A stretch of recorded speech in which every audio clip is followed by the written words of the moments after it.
کہ ویسا ہوتا نہیں ہے جیسا نظر آتا ہے۔ تو زندگی میں یاد رکھیے گا، بعض اوقات چیزیں ویسی ہوتی نہیں ہیں جیسی نظر آتی ہیں، ہم سمجھ کچھ اور ہوتے ہیں اور ہوتا کچھ اور ہے۔ تو بعض اوقات جو نظر آ رہا ہوتا ہے ویسا ہوتا نہیں ہے۔ ہر چیز کو دیکھنے کو 360 اینگل ہوتے ہیں، زاویے ہوتے ہیں۔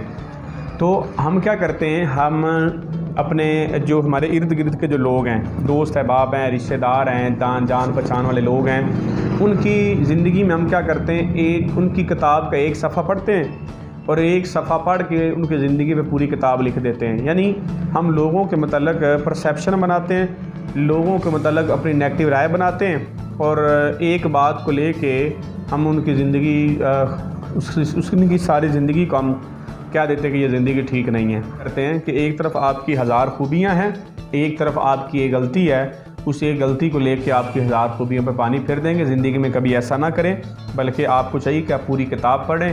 جب آپ پوری کتاب پڑھیں گے تو آپ کو پتہ چلے گا کہ لوگ ویسے ہوتے نہیں ہیں جیسے نظر آتے ہیں، اور ہو سکتا ہے جو آپ سمجھ رہے ہیں ہو سکتا ہے ویسا نہ ہو سکتا ہے اس سے بہتر ہو سکتا ہے کہ جیسا آپ نے سوچا ہو سکتا ہے ویسا نہ ہو۔ تو زندگی میں کبھی بھی لوگوں کے متعلق نیگیٹو پرسیپشن نہ بنائیں، بلکہ پہلے آپ تصدیق کریں، تحقیق کریں، تصدیق کر کے تحقیق کر کے پھر آپ سفر کریں، پھر آپ ٹریول کریں، پھر آپ محنت کریں، اور پھر آپ اس کے ساتھ تعلق بنائیں، اس کے ساتھ اپنا آپ دوستی لگائیں، اس کے ساتھ اپنا ریلیشن بنائیں، تصدیق کر کے تحقیق کر کے۔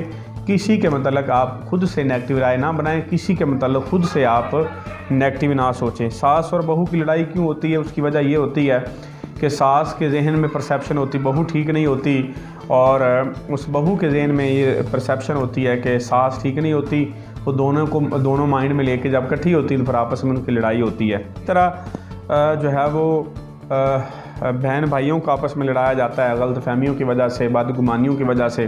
اب لازمی نہیں ہے کہ جو آپ سوچ رہے ہیں سامنے والا بندہ ویسا ہو سکتا ہے آپ نے اس بندے کو دیکھا اس وقت ہو جب وہ غلط کر رہا ہو۔ اس کا مطلب یہ نہیں ہے کہ ایک چیز اس کی آپ نے غلط دیکھ لی ہے تو اس کا مطلب ہے کہ وہ سارا ہی غلط ہوگا، نہیں۔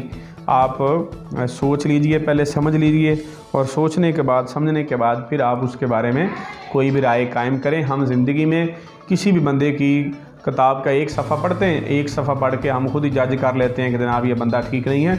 تو اس خود زندگی میں کبھی ججمنٹل نہ بنیں، کیونکہ ہو سکتا ہے جس کو آپ دیکھ رہے ہیں، ہو سکتا ہے ظاہری طور پہ اس کو آپ دیکھ رہے ہوں، لیکن اس کے اندر کیا آ گیا ہو سکتا ہے آپ کو نہ پتہ ہو۔ واصف علی واصف فرماتے ہیں کہ زندگی میں کبھی بھی تنکے کو حقیر مت سمجھو، ورنہ آپ کی آنکھ میں پڑ جائے گا۔ تنکا چھوٹا سا ہوتا ہے، آنکھ میں پڑ جائے تو بندے کے آنسو نکل آتے ہیں۔ تو کسی بندے کو بھی آپ نے ججمنٹل نہیں بننا، کسی بندے کو آپ بارے میں آپ کو پرسیپشن نہیں کرنی، بلکہ تصدیق کرنی، تحقیق کرنی ہے۔ کتاب کا پورا صفحہ پڑھیں، تصدیق کریں، اس کے بارے میں جانیں، پھر آپ اس کے بارے میں رائے دیں کہ بندہ غلط ہے یا بندہ صحیح ہے۔